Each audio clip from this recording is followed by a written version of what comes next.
What's up? What's up? What's going on? What's up, everybody? I am here with my partner in crime, uh, the other side of Massey Moore, Ronald Moore. I see you calling yourself Ron nowadays, man. You decide to short it up. You getting cool? It's short for Big Ron. Big Ron. Where's your character at, man? Caricature. Y'all not ready for the character. Well, we was actually me and Ron has been talking about some of the stuff that's been going on within the market, things that's happening, where real estate is happening in general. So I mean, I told him, I said, man, we got to go on. We just got to, talk about that and kind of let people know, what direction, that we see things and going into. So that's why he's here today, and we kind of gonna just kind of go over some of that stuff. But before that, though, I'm just letting everybody know we having our Agent Builders Mastermind this Friday at 12 o'clock. Holly Kitchens is going to be presenting. Holly is a juggernaut with content, telling agents basically what they're able to do in order to increase their content, have a bigger presence on the web, things of that nature. We're always talking about things that are working, things that are not working, how to build and increase our business. So you can go to MasseyMooreEvents.com and register for that event. It's a free event and it's on Zoom. But all right, Ron, so I know we've been having these conversations, and I guess we'd probably be best just to kind of go back to the beginning of this thing, when COVID first hit, and when they started putting these forbearances out, and everybody was kind of freaking out because they didn't know what this thing was going to be about, and then like going forward into where we are today.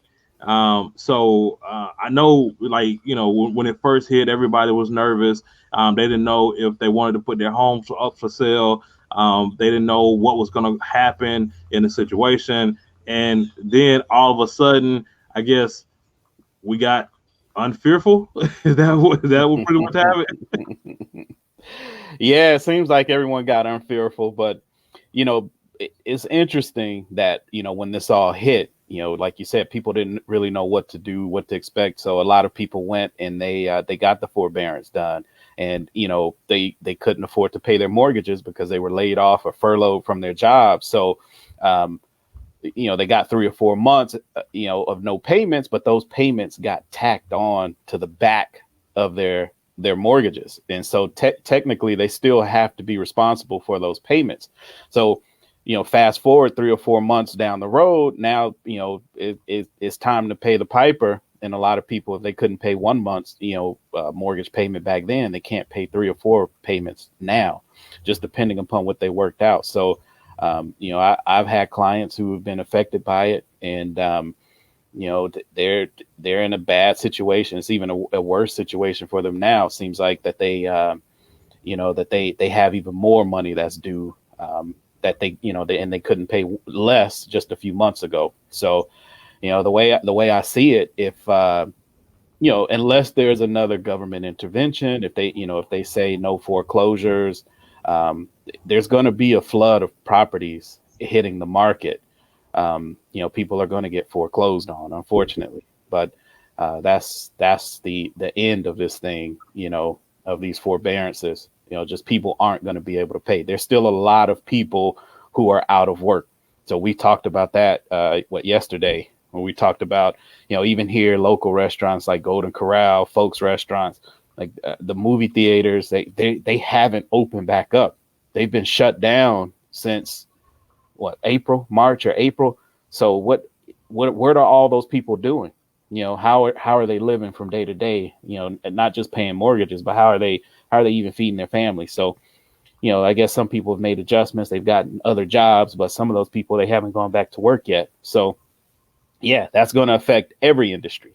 That's going to affect, and it is affecting every industry. I know we were just kind of talking about that before, and like I'm just thinking, like, if you are a business owner and you had a country buffet, and you were making your money, you're doing well, or whatever it was, like even if you wasn't just making a killing, you were making a living. Yeah. And then all of a sudden, out of the blue, this pandemic come over, and you have to shut down, like most businesses had to do, and make adjustments. But Yep. with that particular business, they never reopened like many others have. But I guess that one there, because it's a big franchise and everybody knows about it. And I mean, like, we grew up on Country Buffet. Yeah. That was our thing. Country Buffet, Ryan's. I mean, Yeah. you go there, you get the little rolls, and Yeah.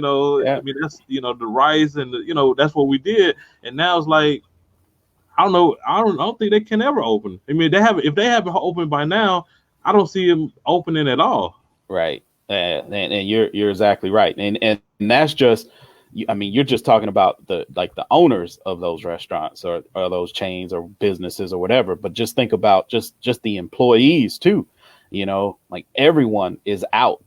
Everyone is out of work. So it feels like business as usual. I think especially here in Georgia, I think we kind of have a skewed perspective. A lot of other states around the country are still, they're still pretty much quarantined. They're not moving around as much as we are here in Georgia. So, I guess we'll see how it all pans out. And no one has a crystal ball, but we do know if people don't pay mortgages, they get foreclosed on. And unless something unforeseen happens, they're going to get foreclosed on, so that's unfortunate, but it always balances out, like a profit and loss statement. You have profits, you have losses, and those losses have to go to someone's profit sheet essentially. So basically you're going to have it's all going to balance out. So that means it's somebody's loss is somebody else's profit. So someone's going to gain from that. There's always opportunities there. It just depends on how you look and how you position yourself.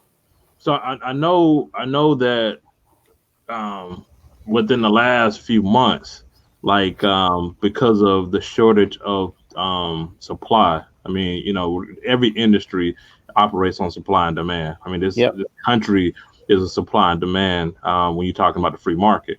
So with the houses, it's the same situation. There's a shortage of housing inventory. So with that being said, the market has been extremely hot for sellers right now that are looking to sell their home and maximize the value. I mean, we're getting offers on properties like 5, 10 offers on it, going 20, 30, 40,000 over the ask price in this current situation. So it's not all doom and gloom for people that are looking to sell, but like we were talking about before, it's going to be a market correction at some point. You can't have these amount of people that are out of work, and then people that haven't paid their mortgages, and you're going to have to eventually be face to face with the current situation, printing money. You're going to have to be faced with this current situation at hand. But what we want to do is you want to position yourself in order to one, protect your family, protect everybody else, but also to be able to win in that situation. I know we talked when the market first crashed years ago, when properties were being sold for like pennies on the dollar. I mean, you can get a house for like $10,000 back then. And we talked about it because we bought some of them. We came in there at that particular time. We bought some of those, and if you would have kept that property at that time and looked at it right now, I mean, you'll be selling that thing for like 10, 20, 30 over what you actually paid for, times over what you actually paid for that property.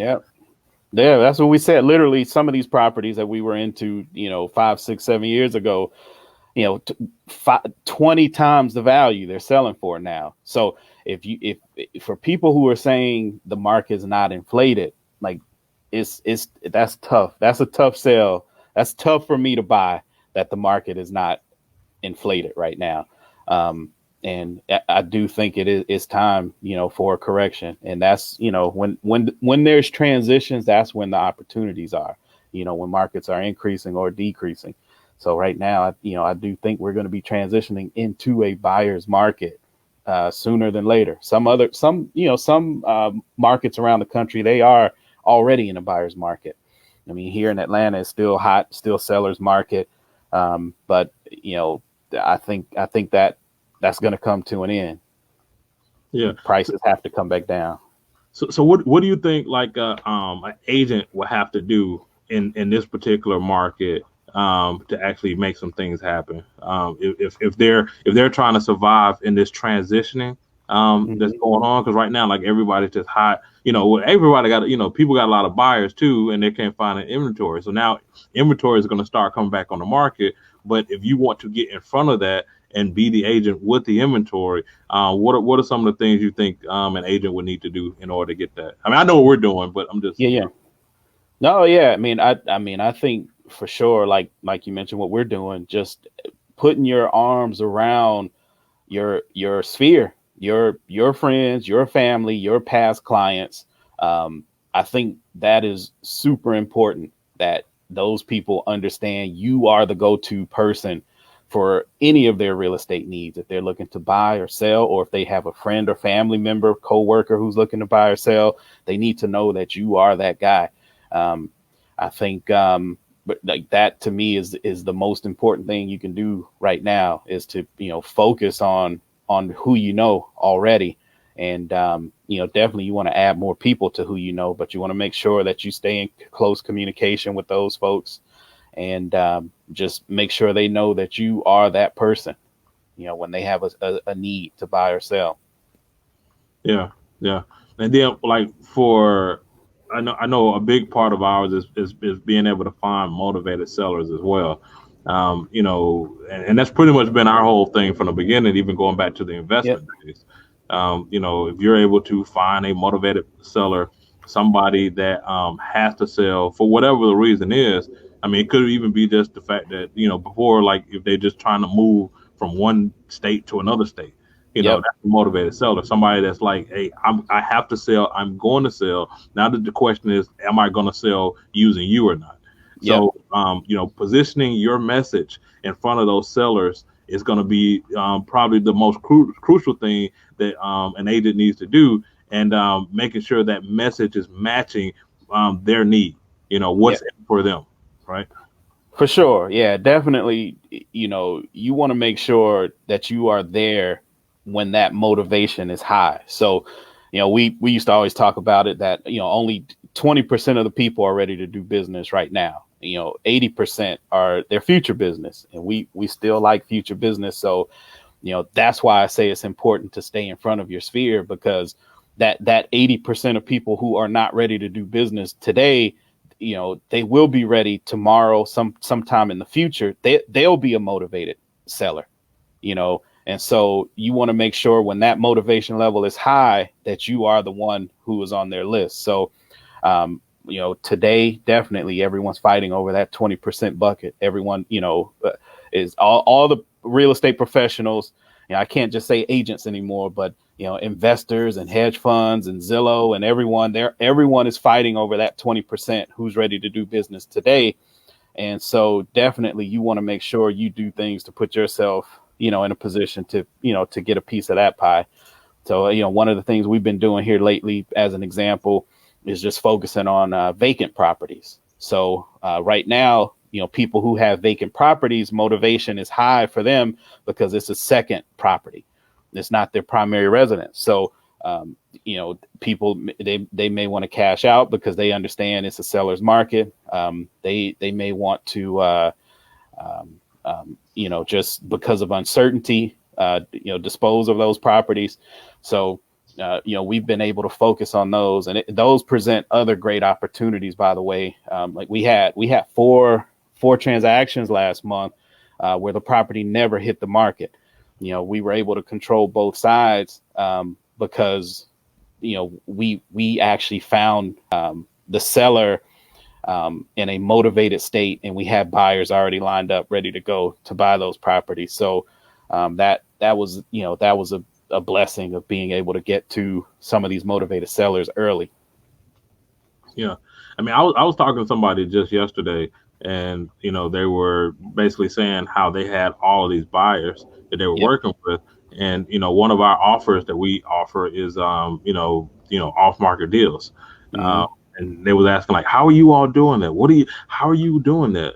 What's Yep. making you all be able to make that guarantee? And I told them, I said, well, we're actively looking for properties that owners want to sell Yep. on a consistent basis. Yep. So I mean, it's countless of agents that I talk to, and they say, "Well, my buyer, they just lost out on their third property, or they got outbidded on their fourth Mm-hmm. property, or they had to go 30,000 over ask price, things Yep. of that nature." It's like it's a sad story, and you talk to the buyers, and it's the same situation, and they're looking at their agent like their agent can't deliver, Yep.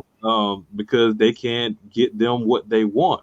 Yep. I know we used to have all these, when we were talking to our team, we just talk about negotiation for the deal, not necessarily for a lower price, So, you want to get the Yep. lower price, but if you lose the deal out trying to get the lower price, then, that Yep. person doesn't have the house of their dream, or that seller is not able to sell their home. That's a problem.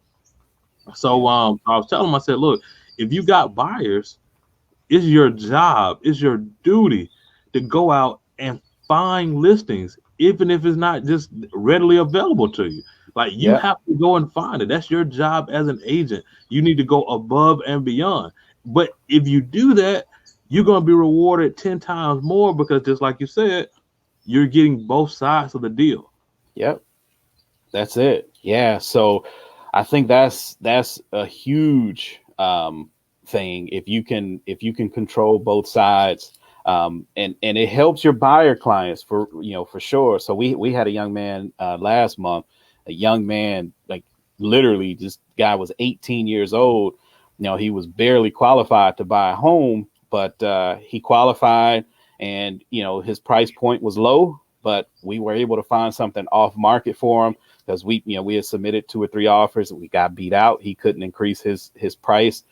So we found something off market, and he was the only one who knew this property was for sale. And so it worked out. It worked out well for him. It worked out well for the seller, because they were able to get top dollar for their property. Buyer was able to get a property with no competition, and everyone won. Literally everyone was a winner in that deal. So that was a great situation. So I do think if you can source deals, whoever can source deals, source opportunities, properties, motivated sellers, they're the winners. Not, we're not opposed to working with buyers by any means, but I'm saying the real opportunities lie in your ability to source motivated sellers. Yeah. Yeah. Yeah. So, all right. So, fast forwarding here, like we just had an election. Mhm. I guess we're gonna figure out who's actually gonna go in and if Trump's gonna leave, or if Biden's gonna push him out, or what I'm saying, whatever Right. whatever happened, whichever side of the aisle you on, I guess that's what you're pushing for, right? but Yeah. uh, but like you were saying before, like there's gonna be a shift in this market. Yeah. So it shifts in market. I know Warren Buffett, he says like if things are good, you got a cup. But if things are bad, you want to get a bucket.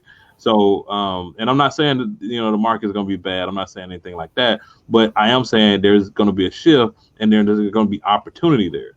So from us putting on my investment hat, and if I'm looking for deals in properties, this what's coming up could be a good opportunity for me going into 2021. For sure. Yeah, definitely. It can be an opportunity there. And what I'm seeing now, you always hear people talk about adding value, and I actually agree with that. So right now, the agents who can add the most value by offering the most options, I think they will be the ones who win.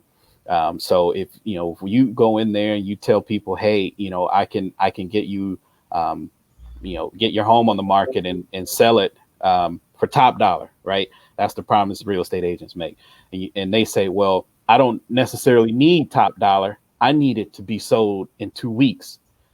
And so if you don't know how to get a home sold and closed in 2 weeks, then you're out of the running for that opportunity. But if you can offer that person a marketplace of cash buyers, if you can say, hey, I can actually help you get a quick sale where, you're facing foreclosure, for instance, and you only have 2 weeks to sell. Otherwise, they're going to take this house from you. We can actually get it closed in 2 weeks. We don't have to put a sign in your yard. We don't have to put it in the MLS. We can actually get your home closed and sold. You can keep at least some of your equity and keep your credit, clean and safe from a foreclosure on your record. So if you can offer value like that by giving sellers options, then I think that'll be good for your sellers, and it'll be good for you because you can make a commission off of that. And definitely, if you want to go the investment route and buy the property yourself, there's an opportunity there for you.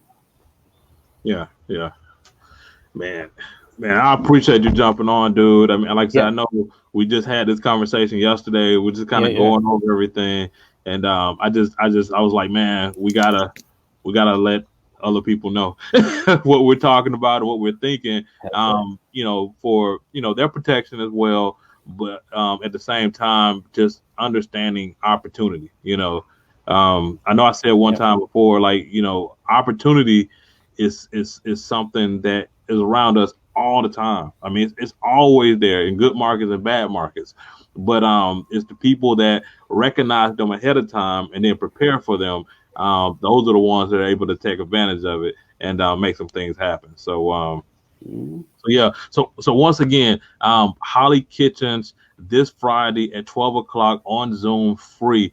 With Agent Builders Mastermind. Like I said, she's going to be talking about content, things about, and if you ever wanted to know how you can put a plan together to deliver great content, like we're talking about with sellers, and get people to contact you and want to do business with you over and beyond anybody else, you want to go ahead and come to this mastermind. Like I said, Agent Builders Mastermind. You can go to MasseyMooreEvents.com. I'm gonna put the link in the comment section. Just click on the link, go ahead and register for this free event. Like we hold them once a month, and this one is this coming Friday at 12 o'clock. So my partner in crime, yes sir, going out there to hit some more houses. You know it. Tell the people if your guy won or lost. We don't know who won or lost, so we don't know the answer to that, right? Yeah. Nobody knows. they still counting the ballots, I guess. They still counting. We don't know. We have no clue. So yeah. Anyway, I guess that's another video, another topic for another video. Another topic, another video. We got to do that podcast. Yeah, exactly. Get people on both sides of the aisle and argue back and forth. Right. Yeah. That's it. That's cool, man. Well, all right, man. Everybody over and out. Y'all have a good Wednesday.